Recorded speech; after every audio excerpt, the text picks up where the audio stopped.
There's a number printed on your electric bill in Colombia that decides almost everything about your daily life. Where you shop, what you pay, who your neighbors are, even how much you pay for water. It's a single digit, 1 through 6. And I spent my first year in Bogotá living inside number 3. Everyone warned me about it. Nobody told me I'd kind of miss it. Today, I'm walking you through a real Estrato 3 neighborhood, the one I actually lived in, and showing you exactly what life cost, what it looks like, and what nobody puts in the relocation brochures. I'm Matt, the Americano, an American who's lived in Bogotá long enough to stop converting prices in my head, mostly. On this channel, I tell you what life abroad is actually like. Not the hype, not the horror stories, the reality with the receipts. And this video is the first half of a pair. Today, Estrato 3, working class Bogotá. Next video, I do the exact same walkthrough in my current neighborhood in Estrato 6. The top of the scale, same format, same prices, compared side by side, so you can see the real difference. But first, I have to explain the thing the whole country runs on, and almost no English language channel bothers to explain properly.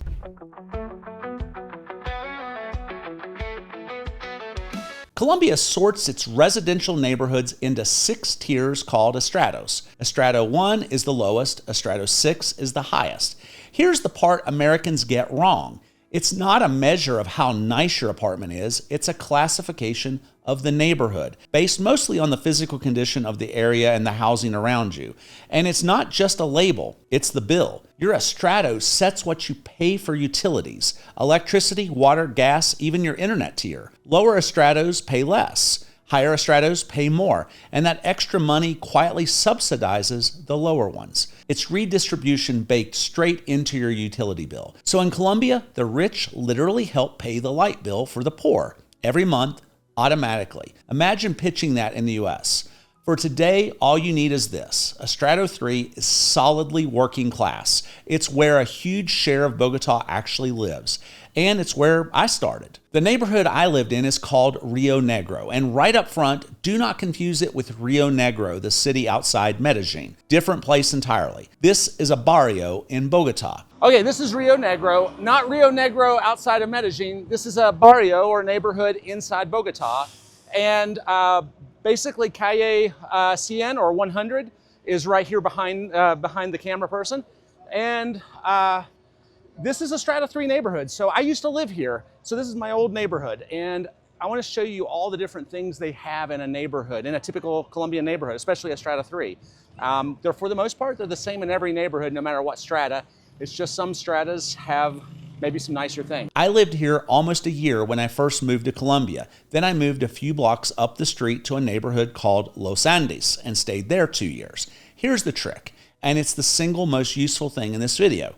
Los Andes is Estrato 4. Rio Negro is Estrato 3. They are right next to each other. So for my first year, I lived in the Estrato 3, but the next 2 years, I lived in the Estrato 4 and did most of my shopping a few blocks away in the Estrato 3. Cheaper food, cheaper services, same walk. That's the move. You don't have to live in a lower estrato to buy in one. The borders are porous. You just walk across the street. And there are 2 malls bracketing all of this, Acera 100 or Acera 100 to the east of Rio Negro and Floresta on the far side of Los Andes to the west. So you've got the informal street economy in the middle and full malls on either end. You're never stuck. Okay, prices. This is the part you came for. And I'm using real numbers from last week when I filmed it, not estimates. Let me start with the first one. I took one for the team and got my haircut in this Estrato 3. The haircut, 22,000 pesos, about $550. No wash, no frills. You sit, you get cut, and you leave. For contrast, in my current Estrato 6 neighborhood, I walk into my barber shop. They offer me a drink, coffee, tea, beer, wine, or whiskey.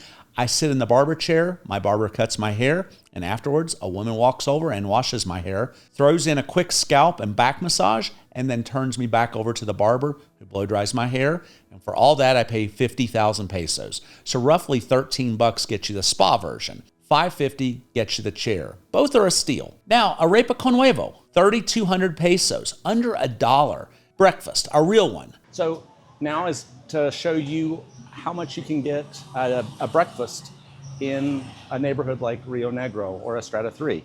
So these 2 combos, caldo de costilla Basically, this is the best way to describe it is it's just a soup with like typically pork or beef ribs in it, huevos, and a drink. The drink can be it can be a coffee, a hot chocolate, a juice. Then you've got caldo de pescado. Basically, it's a soup with fish in it.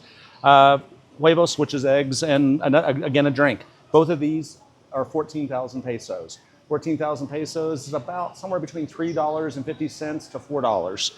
These two, huevos rancheros with a drink or huevos criolla with a drink, these are both 10,000 pesos, which is basically somewhere around $2.50 to $3. I mean, where can you eat for that and get all of that food? So I picked the pescado so you can see how much food you get, and let's give it a try. Okay, so this is what 14,000 pesos gets you in a Strata 3 neighborhood.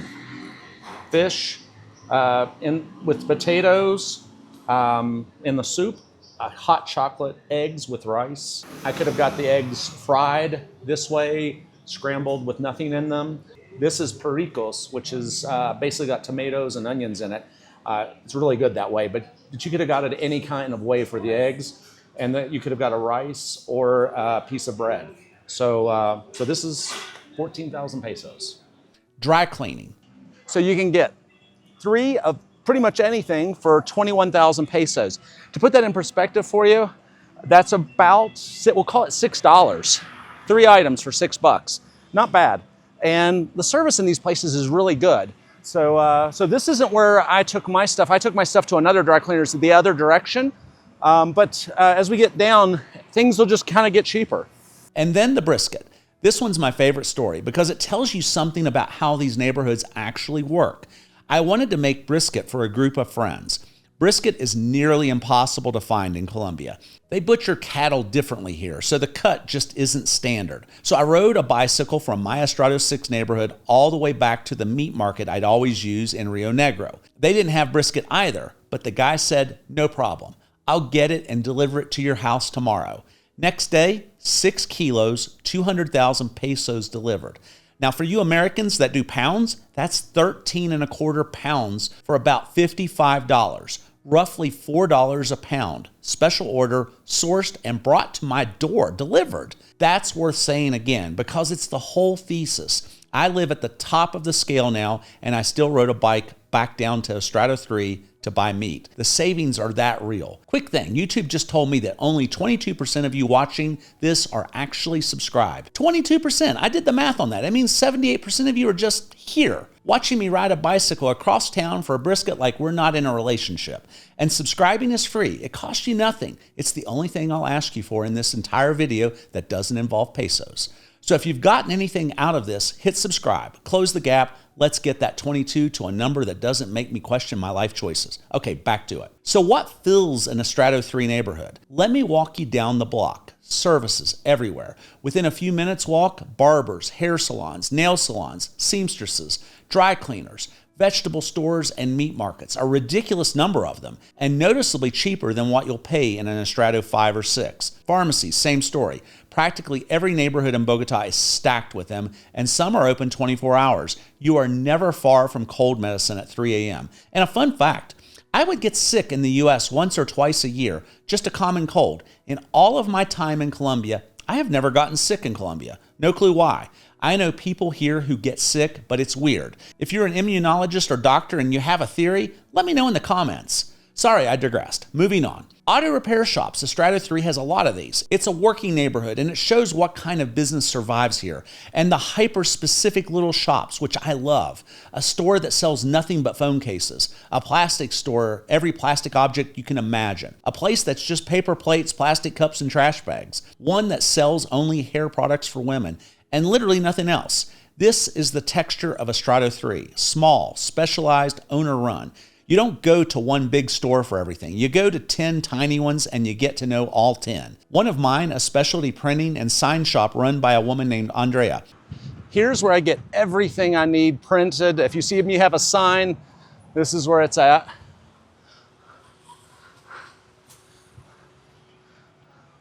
So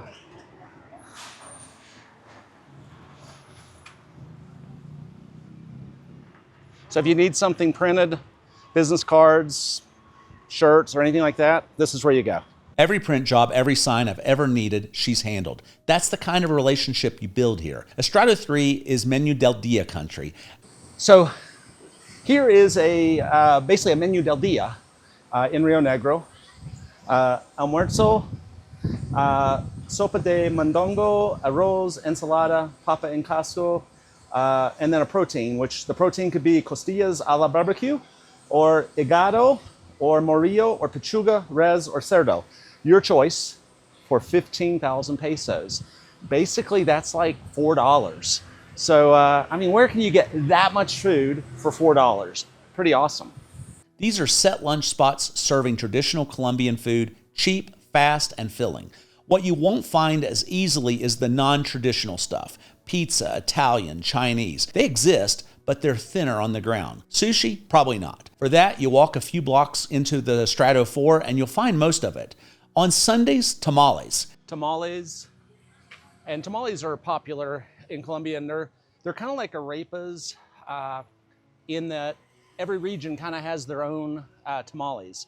So, but you can see you can get tamales here for 7,000 to 9,000 pesos. 7,000 is going to be basically about a little, maybe just under $2. 9,000 is going to be about $2 and $32.50. So this is where they cook tamales. And of course, you can see what they look like. That's the Colombian move. Sunday is tamale day, and the neighborhood leans into it. Now, the bread. I have to explain this because if you're American or European, this matters more than you think. Traditional Colombian bread is soft, slightly sweet, often a little dense. Think pan de bono, almohabana, that style. Delicious, but it's not the crusty, chewy sourdough loaf most of us grew up calling good bread. That sourdough, the real fermented stuff, is masa madre in Spanish, mother dough. It's leavened with a live starter instead of commercial yeast, which is what gives it the open crumb, the tang, and the crust. Rio Negro has a couple of traditional panaderias, great but Colombian style. And then a month or two before I moved away from Rio Negro, a proper masa madre bakery and pizzeria opened up. Here is the pizza place that I was saying that just went in. So basically it's a bread store, panderia, and a bakery where you can get desserts and then pizza. And the pizza's pretty good. But like I said, this came maybe 2 months before I left. That single shop changes the calculus for a lot of expats because good sourdough, baguette, brioche, ciabatta, bole, and focaccia is one of the things people quietly miss most. By the way, I make a killer focaccia. If you'd ever want to see that in a video, drop it in the comments. So the food reality of Estrato 3, traditional Colombian everywhere, cheap. Everything else, walk 5 to 10 minutes. Now, grocery stores in Colombia tier with the Estrato, and once you see it, you can't unsee it. In an Estrato 3, you'll usually find an Olympica, fine, reliable. But the better play is the local bargain stores. In Rio Negro, it's Condor. And then this was my go-to for groceries here because it was just a really inexpensive store to buy groceries. So some Estrato 3 neighborhoods have Camacho. The deals are real. The trade-off, these stores generally don't carry imported foods. No fancy international aisle, but if you're buying produce, staples, basics, the savings are genuine, not marketing. For the import stuff, the brands you recognize from home, you go up a tier. Éxito, Coruja, Jumbo. Those live in Estrato 4 and higher. Coruja and Jumbo in particular are the bougie ones. So the grocery store strategy mirrors the whole neighborhood strategy. Buy your everyday food cheap in the 3 and walk up to the 4 when you need imports. Now, I'm not going to sell you a fantasy. Estrato 3 is less polished than an Estrato 5 or 6, and you should know exactly how. You'll sometimes see trash spread all over the street next to the sidewalk. It's an eyesore for about 2 days. But here's the thing people miss. The trash trucks do come. They get all of it, and they run about 3 days a week. And honestly, the city does an amazing job all over Bogotá. They cut the grass in the parks and along the sidewalks. The public maintenance is genuinely good. This is true in Medellin and Bucaramanga too. It's truly a Colombia city thing. So pretty much any city you go to in Colombia is like this. So the trash is real, but it's temporary and it's handled. It's not neglect, it's just a different rhythm than the spotless higher Estratos. The bigger shift is the day-night flip. During the day, an Estrato 3 is hustling, bustling, loud, alive. Then the businesses close around 5 or 6 and the neighborhood goes quiet, fast. Very few people on the street. And because Bogotá sits almost on the equator, the sun comes up around 5:30 in the morning and goes down around 6 to 6:30 at night, every single day, all year. So it gets dark early and it gets dark at the same time it empties out. That quiet, empty, after dark window is when an Estrato 3 can feel a little eerie. And I want to be straight with you about it, because this is exactly the kind of thing other channels either ignore or blow out of proportion. Think A Quiet Place with Emily Blunt and John Krasinski. Fun fact, they're married in real life. Personally, I always felt safe walking around Rio Negro late at night. But I'll add the honest caveat. I'm a confident person. I walk with confidence, and that's part of the game. You look less of a target when you don't look lost or nervous. Less gazelle, more lion. The single most useful local rule, no dar papaya. Literally, don't give papaya. Don't hand someone an easy opportunity. The most concrete version of that, don't walk around at night with your phone out in your hand. That's the classic grab. Put it away. That's not fear, that's just operating sense. The same awareness you'd use in any big city after dark. Remember that song, Walking in Memphis? Well, not at night you don't. Estrato 3 isn't dangerous. It's a working neighborhood that goes to sleep early and you adjust accordingly. Here's the thing I'd tell anyone moving into an Estrato 3 or honestly any Colombian neighborhood. Get to know the people who work there. The vegetable guy, the woman at the meat market, the barber, Andrea at the print shop. I'm an extrovert, which made it easy, and it helped me blend in and integrate way faster than a lot of people. But even if it's outside your comfort zone, do it anyway. It is the single biggest quality of life upgrade available to you, and it's free. Because when the people in your neighborhood actually like you, they take care of you. You get better service, better cuts of meat, the guy who special orders your brisket and delivers it the next day. That doesn't happen to a stranger. That happens to a regular. That's the part the price tables can't show you. The numbers are great. The relationships are what make it home. So that's Estrato 3. Rio Negro, the neighborhood where I started in Colombia. Cheap, dense, a little rough at the edges, alive during the day, asleep by dark, and genuinely a great place to live if you're on a budget or at least to shop. In the next video, I do the exact same walkthrough in my current neighborhood, an Estrato 6, the top of the scale. Same barber comparison, same grocery tiers, same prices side by side. And the gap is going to surprise you in both directions. Some things cost wildly more up here and some barely change at all. If you want to know whether the top of the scale is actually worth it or whether the smart money lives in a 4 and shops in a 3 like I did, that's the next one. Subscribe so it lands in your feed. If you want to go deeper than the videos, The Passport, my online community, email newsletter, and digital magazine on living abroad and global strategy. Broker, international real estate, and business opportunities. Yeah, we can help you find an apartment or house, or help you rent or sell your apartment or house to someone else. Bogotá Nomads, where we meet in person here in the city. All the links are below. If this was useful, like it, subscribe, and I'll see you in Estrato 6 on the next one. Take care.